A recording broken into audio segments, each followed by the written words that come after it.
حضرت عائشہ صدیقہ رضی اللہ تعالیٰ عنہا گواہ ہے، سیدہ فاطمہ الزہرا رضی اللہ تعالیٰ عنہا گواہ ہے، نبی کی گھر والی گواہ، نبی کی لخت جگر نور نظر فاطمہ الزہرا گواہ، فرماتی ہے حضور کریم صلی اللہ علیہ وسلم کا جب آخری وقت آیا، آواز بالکل ختم ہو گئی، آواز بالکل پست ہو گئی، پھر بھی لب حرکت کرتے تھے، لب حرکت کرتے تھے، دونوں کی دونوں فرماتی ہے ہم نے کان لگایا، آواز تھی ربی حبلی امتی، ربی حبلی امتی، اور میرے مولا میری امت کو معاف کر دے، اور خدا کی قسم کالی کملی والے نے آخری سانس تک مہنگائی مانگا۔ السلام علیکم دوستو، آپ کا ویلکم ہے ہمارے چینل ایس ٹی ملتانی ریکٹ پر۔ آج قاری حنیف ملتانی بیان کا ٹاپک ہے قیامت کا آخری دن، خوفناک منظر۔ چلیے دوستو مل کے سنتے ہیں اس بیان کو۔ ستارے زمین پہ دھڑام دھڑام کر کے گریں گے، وَإِذَا الْأَرْضُ مُدَّتْ، زمین بوریے کی طرح سے لپیٹ دی جائے گی، وَإِذَا الْجِبَالُ سُيِّرَتْ، یہ بڑے بڑے پہاڑ ہوا میں کپاس کی طرح اڑتے پھریں گے۔ تمام کے تمام علامات قرآن کریم بتا رہا ہے، اور آج مسلمان ہے، میں خود ہوں، آپ ہیں، میں قسم کھاتا ہوں کہ ہمیں خدا کے کلام پہ یقین کوئی نہیں۔ اگر یقین ہو پھر یہ غفلت۔ صحابی مدنی کریم صلی اللہ تعالی علیہ وسلم کا ساری رات کروٹیں بدلتا ہے، صبح ہوئی بیٹی نے پوچھ لیا ابا جان میں ساری رات دیکھتی رہی آپ کو نیند نہیں آئی، کیا کوئی تکلیف ہے؟ دیکھنے والی بیٹی کے بھی قربان جاؤں، بے چین ہونے والے ابا کے بھی قربان جاؤں، آخر بیٹی بھی جاگ رہی ہوگی تبھی تو دیکھا ہوگا۔ کہنے لگی ابا میں نے ساری رات کروٹیں بدلتے دیکھا، کیا بات ہے آج نیند کیوں نہیں آئی؟ فرمایا لختے جگر او نور نظر، او میری بیٹی کل قرآن کریم کی ایک آیت سن کے آیا ہوں، ثم لم یتوبوا فلہم عذاب جہنم ولہم عذاب الحریق۔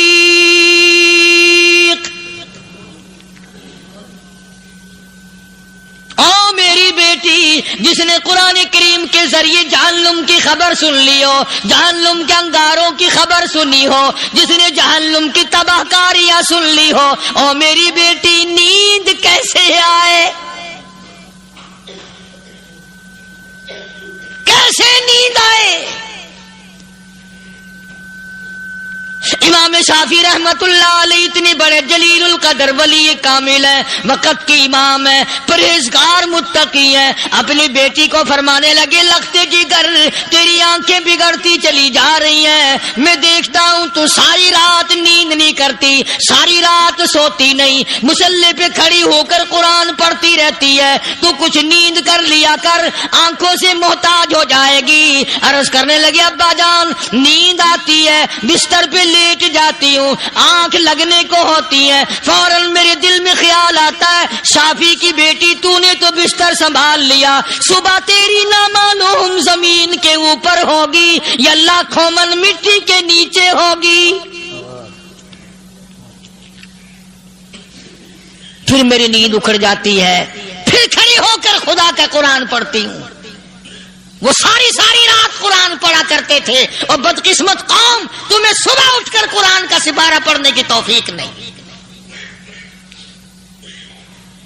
اے مسلمان پر قرآن کا دیدار نصیب نہیں، قرآن کی زیارت نصیب نہیں، گدھے کی طرح کھاتے سو گئے اور گدھے کی طرح صبح اٹھ کر کھانا پینا شروع کر دیا۔ تو رب کے کلام کا اتنا باغی کہ تو دیکھنا پسند نہیں کرتا۔